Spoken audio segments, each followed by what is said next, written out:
पिछले 2 लेक्चर हो चुके हैं, आज तीसरा लेक्चर है एफएमसी के पावर ट्रांसमिशन में। आज जो पावर ट्रांसमिशन के अंतर्गत टॉपिक कवर करेंगे उसमें पहला है स्लिप अर्थात फिसलन। दूसरा टॉपिक कवर करेंगे क्रीप मतलब सरकन, और उसके बाद टोटल स्लिप कुल फिसलन। तत्पश्चात देखेंगे कि जो हमारा फिसलन है, जो हमारी स्लिप है, उसका हमारे वेलोसिटी रेशियो पर क्या प्रभाव पड़ता है।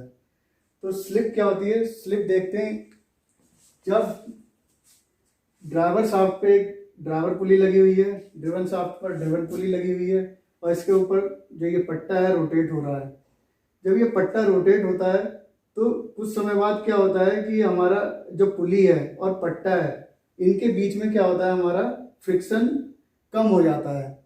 जब फ्रिक्शन कम हो जाता है तो क्या करता है, ये पुली तो घूम जाती है, लेकिन हमारा जो पट्टा उसके रिलेटिव नहीं घूम पाता है।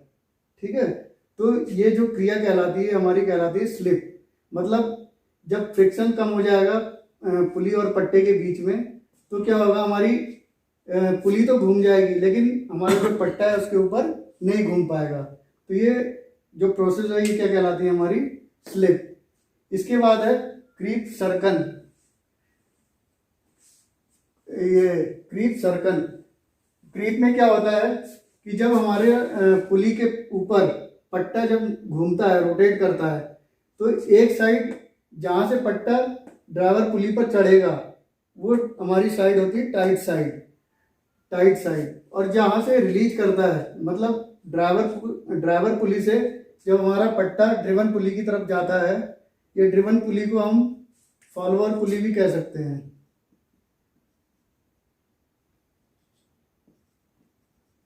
फॉलोअर पुली भी कहा जाता है इसको। तो यहाँ पे क्या होता है, ये कुछ पट्टा ढीला हो जाता है, तो क्या होता है, जहाँ पे हमारा ये टाइट साइड होती है, यहाँ पे एक खिंचाव बल काम करता है। खिंचाव बल जब काम करेगा तो यहाँ पे पता है, जहाँ पे खिंचाव बल काम करता है वहाँ पे हमारी जो भी मटेरियल है उसकी लेंथ में क्या होती है, थोड़ी वृद्धि हो जाती है। तो टाइट साइड में क्या होगा, हमारा जो बेल्ट होगी इसकी कुछ लंबाई बढ़ जाएगी।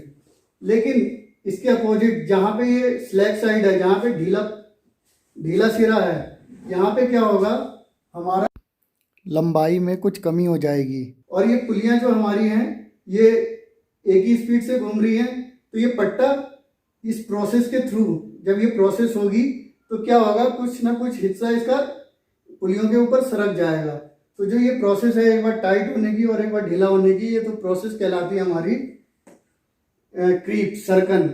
इसके बाद है टोटल स्लिप क्या होती है, अगर हम स्लिप जो हमारी फिसलन है और सरकन है, अगर हम उनको जोड़ दें तो हमारी क्या कहलाती है, टोटल स्लिप।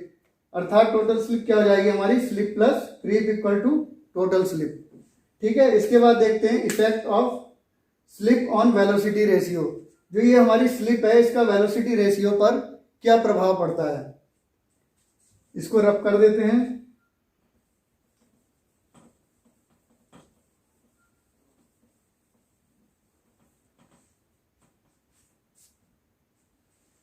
पिछले लेक्चर में हमने वेलोसिटी रेशियो निकाला था।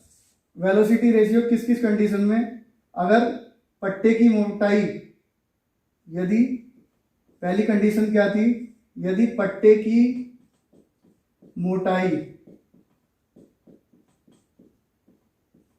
नगण्य हो,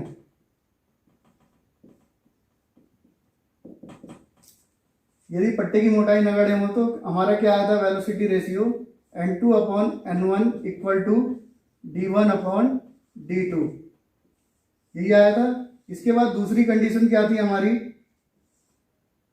यदि पट्टे की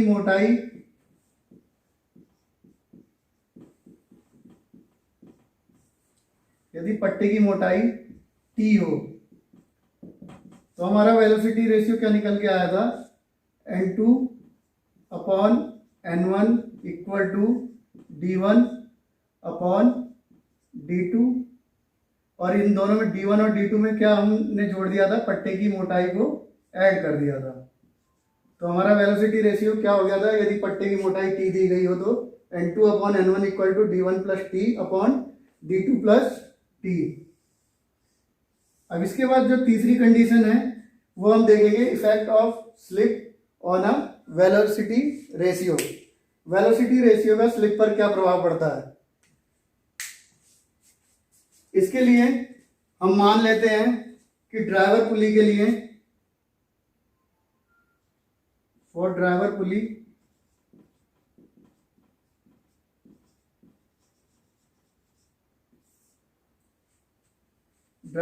के लिए हमारा जो स्पीड है पुलियों की क्रमशः n1 n2 तथा व्यास तथा डाया क्या है हमारा d1 d2। इसी तरह ड्रिवन के लिए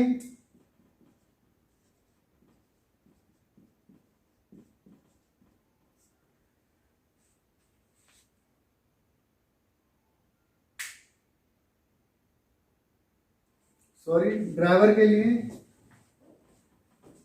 आरपीएम क्या हो गया n1, आरपीएम n1 तथा डाया क्या हो गया d1। और ड्रिवन के लिए क्या हो गया हमारा आरपीएम जो है n2 तथा जो पुली का व्यास है डाया है वो कितना हो गया हमारा d2। इसके बाद अगर ड्राइवर पुली में फिसलन स्लिप को ऐसे डिनोट करते हैं। ड्राइवर पुली के लिए स्लिप कितनी है, ड्राइवर पुली और पट्टे के बीच में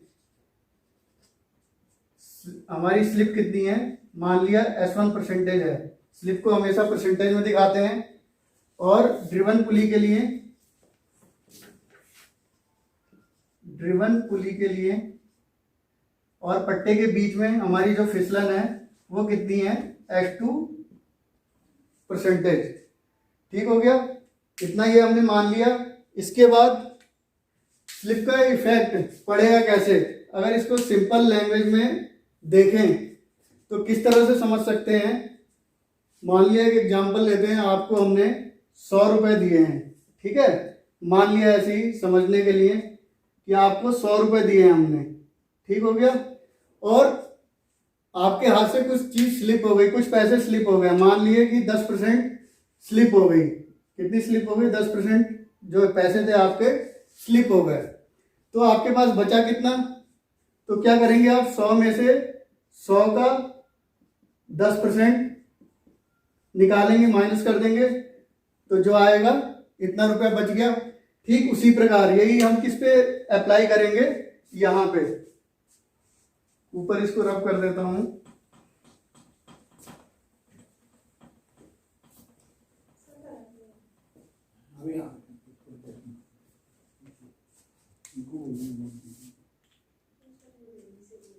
देख लिया। इसके लिए हम इसका ड्राइवर पुली का वेग निकाल लेते हैं। ड्राइवर पुली का वेग क्या हो जाएगा, मान लिया v1 हमने पहले निकाल रखा है, पाई d1 n1 अपॉन 60। ठीक हो गया। इसमें से माइनस क्या कर देंगे, इसका S1 परसेंटेज, क्योंकि ड्राइवर पुली के लिए हमारी स्लिप कितनी है S1। तो इसको पाई d1 n1 अपॉन 60 का कितना S1 परसेंटेज, ये माइनस कर दिया। अब इसमें से ये कॉमन ले सकते हैं हम, तो हमारा v1 क्या हो जाएगा, पाई d1 n1 कॉमन ले लिया अपॉन 60, बचा क्या 1, यहाँ पूरा कॉमन आ गया 1 माइनस S1 अपॉन 100। ठीक हो गया। मान लिया ये हमारी इक्वेशन 1 हो गई। अब यही वेग हमारा कहाँ पे ट्रांसफर हो रहा है, ड्रिवन पुली के पे ट्रांसफर हो रहा है, लेकिन ड्रिवन पुली पे हमारी क्या है, परसेंटेज क्या है S2। तो ड्रिवन पुली के लिए वेग क्या हो जाएगा, मान लिया v2 है, तो ये क्या हो जाएगा, हमने भी इसका वेग निकाल लिया है, तो यही हमारा ट्रांसफर कहाँ हो रहा है, हमारा ड्रिवन पुली पर। तो ये V1 माइनस V1 का कितना था, हमने माना था S2%। ठीक हो गया, इतनी आई समझ में। इसके बाद इसमें से V1 कॉमन ले लेते हैं, तो यहाँ पे क्या बच गया, 1 माइनस S2 अपॉन 100। ठीक हो गया।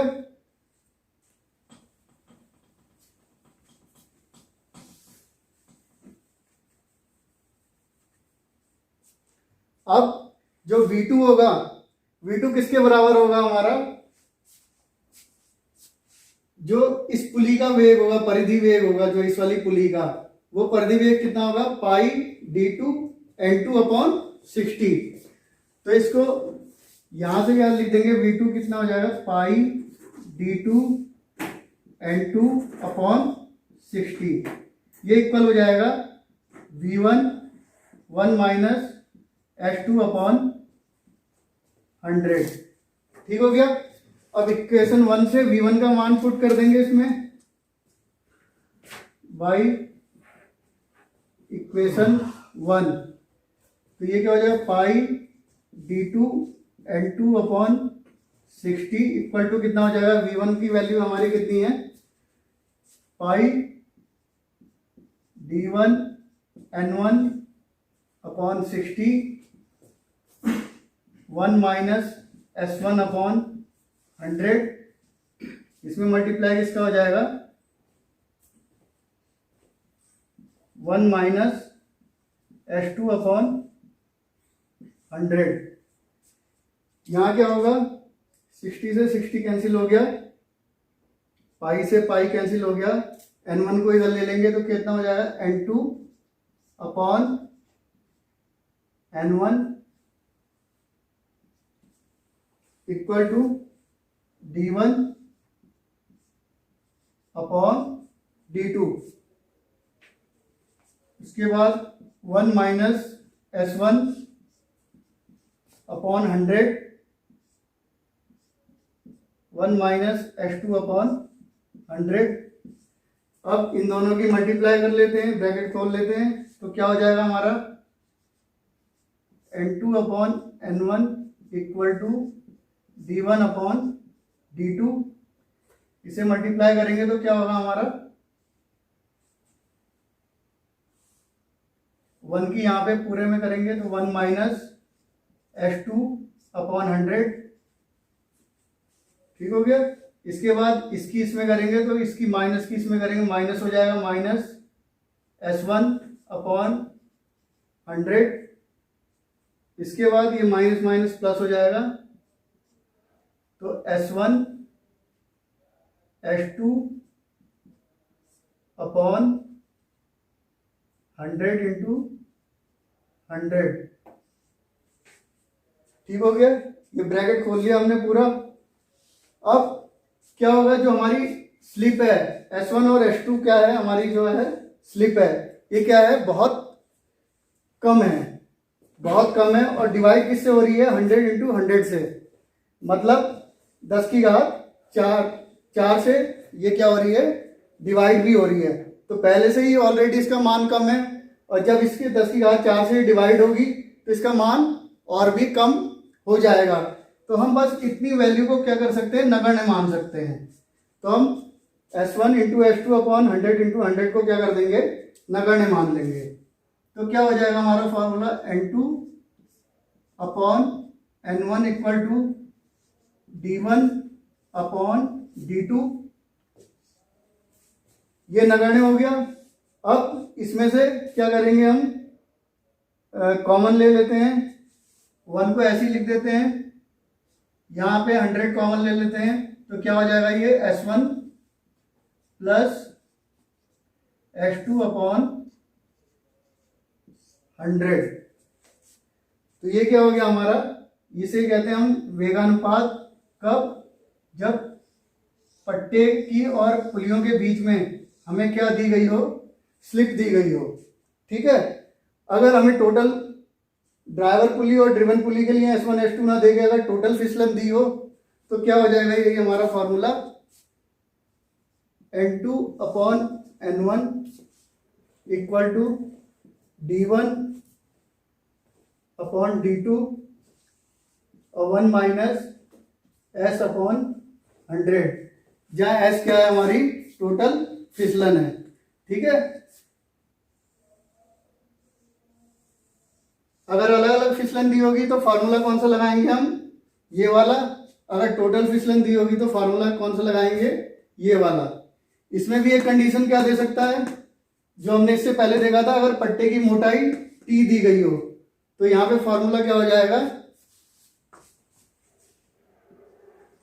N2 upon N1 equal to, इसमें क्या छोड़ जाएगा, हमारा पट्टे की मोटाई ऐड हो जाएगी, D1 plus T D2 plus T multiply with S1 minus S upon 100।